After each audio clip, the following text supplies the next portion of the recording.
Hey everyone, it's Ben Hardy here, and in today's video we're reviewing the Jeep Wrangler Rubicon 392. Before we get into this video, I want to give you a huge shout out and thank you to the Dodge Ram Jeep Chrysler here in Sandy, Utah for giving me some time with this Rubicon 392. They currently have several of these available for sale for the time being, so if you're interested, I'll include a link to their website in the description down below so you can reach out to them.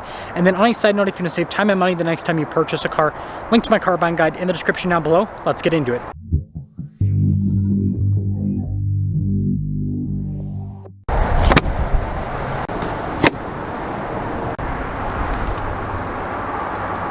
Under the hood, we have a naturally aspirated 6.4 liter Hemi V8 that goes through an 8-speed automatic transmission.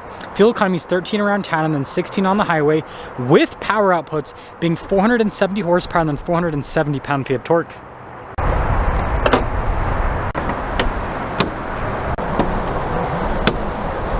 Now, before we move forward with this review, I do want to mention, if you want to see more videos just like this, then I recommend you subscribe because I post content every single day. So starting with the hood, you guys can see the 392 badge here on the side. We also have the Hydro Guide front and center. And I love this green paint. It looks so cool. We obviously have the antenna built into the windshield now for the 24 model year. And then popping down below, cool LED daytime running lights there with the turn signal indicator. And then you guys can see with the headlight design, got the new style of grille with the camera there, front and center.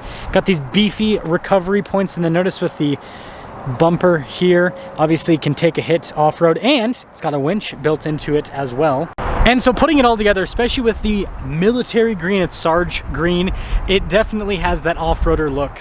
Now around the side here, we've got 35s wrapped around 17-inch wheels in the front and over in the rear. And you guys can see with the wheels, we've got the bronze mixed with the blacked out elements. I think that looks really sharp. Beadlock capable, by the way. Still have a solid front axle if you're wondering. And then look at the fender flare extension and then the fender flare itself. Rubicon badge there, and then you can see the Jeep logo down below, and then trail rated 4x4, and then got the rock slider on top of that. And then here's your full side view, and with the lift that you get with the 392, it just looks so cool. Now taking a look at the key fob, we have our lock and unlock function. We've got the remote start and the Jeep logo there on the back. And popping into the rear, you guys can see with the tailgate, and then notice JL392 with that, and got the window as well. Storage space here in the back because the 392 is a 4-door is great. We also have the Alpine sound system, which is another cool feature. 12 volt here on the back on top of that. And when you're all done, just plop that in and plop. Got the cool taillight design and parking sensors here in the rear. You can see the recovery point, and then look at the spare 35 on the back.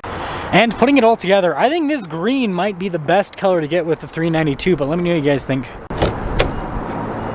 Now taking a look at the door panel, soft touch here at the top, and then you guys can see the stitching down below, and then the netting. And yes, we've got the red interior, which is a stark contrast to the green. Legroom here in the back is really good. We also have a little storage pocket. We've got some vents here in the back, window controls. We also have an outlet on top of that, and then headroom, because it's a Wrangler, is good. Now taking a look at the front door panel, again, soft touch here and down below with the stitching. We've got our mirror adjustments. The mirrors do have blind spot monitoring. And then again, we got all the red on the seats here, and this is definitely smoother texture compared to before. Power adjustments with the seat, and then you got your light controls here with the little Gladiator and Wrangler, which is pretty cool. And then the steering wheel is manually adjustable, and then I like that trim there.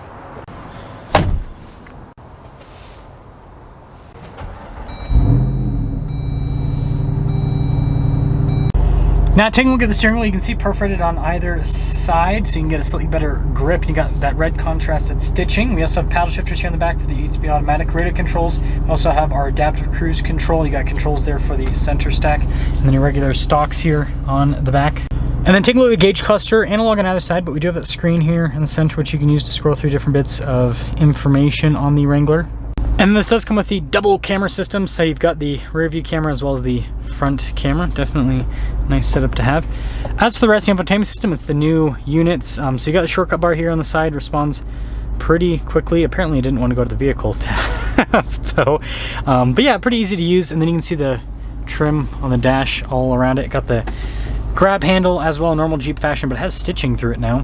Analog controls here for the climate control setup and the radio. We also have heated seats, heated steering wheel. You got the exhaust mode right there, and then you can see with the off-road cruise control, little media tab. Window controls with a 12 volt, and then we have front and rear locking differentials with our off-road plus and our sway bar disconnect. And then we also have our auxiliary buttons there. Shifter for the 8-speed automatic transmission, and then our drive line select here with our 4-wheel auto, 4-wheel high, part tame, neutral, and then 4-wheel low. And you can see the parking brake down below, a couple cup holders, and then look at the center console and storage.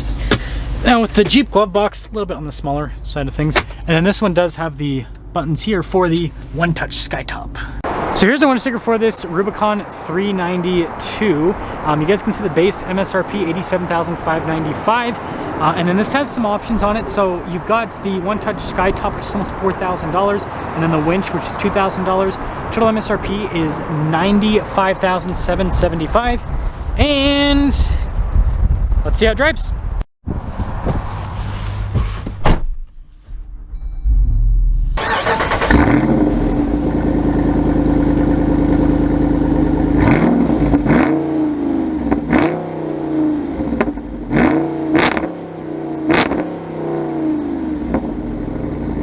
Well, let's talk about visibility before we set off. Here's your visibility over the hood. Both the mirrors, just do a blind spot ring. Both the rest of the rear. And 392 away. So I have already done a 2024 392 review, but I figured you can never have enough of these. I figured I'd do one on a full production vehicle that's is in a cool color, which that's what this is. So that's why we're doing another 2024 392 review. So much torque. I love how responsive this powertrain is, and you know, part of it's the axle ratio. This has a, for this model is I think it's still 4.56. I don't think they've changed it to the 4.88. Let me know in the comment section below if I'm wrong, but I'm pretty sure it's still 4.56 for the axle ratio. But regardless, yeah, the gearing makes it so that you get a pretty big punch right off of the bat. It's not quite on the level of having a pedal commander, but it almost feels that way with how responsive it is, which I think is really cool. Now, aside from the responsiveness, I mean, it still drives like a Wrangler, so even though they've done a lot to make it more insulated, you still do get more wind noise compared to a regular car. And you hear the exhaust quite a bit, right? It says 6.4 liter V8, and this stock exhaust, I mean, it sounds crazy. I've got an aftermarket exhaust on mine from AWE, and I will say I think it's worth it getting an aftermarket exhaust on 392, even though it's already really loud, because it just takes it to a whole nother level. And that's the first time I've seen a 7 Series on the road. Someone actually bought a BMW 7 Series. Wow.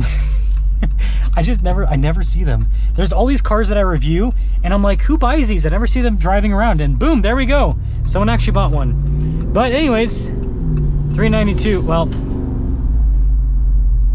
oh, no, never mind. Double. I'm leaving that in the video because that's hilarious. We'll get an acceleration a little bit later on, where we don't have a bunch of people pulling out into the road. But yeah, ride quality is pretty good. I mean, again, solid axles, front and rear. So it is, you know, you do get some harshness that comes through. So just kind of understand that that is a reality of the 392 life, or just the Wrangler life in general. I feel like most of the wind noise comes from, yeah, just on the sides there. Interesting. Or kind of like up here, almost, seems like. It's a very windy day today, so it really helps out with showing me where, you know, how much wind noise something is going to have and where the wind noise is coming from, which I think is pretty cool. Not the best area to accelerate, but we'll get one nonetheless. V8 power. You can't go wrong with V8 power. So to sum things up, this thing looks amazing on the outside. It's super fast, it's super fun, it's very iconic. And if you can afford one and you're a Jeep enthusiast, it is worth it. This is the best powertrain ever put in a Wrangler, the best Wrangler ever created, 392, because you can enjoy this both on-road and off-road. You can't necessarily do that. Like a V6 Wrangler, I mean, it's tossable, but it's not really, it doesn't have any power, right? Like this has got some power. So yeah, let me know what you guys think about the 392, but I think this is the greatest Wrangler ever made.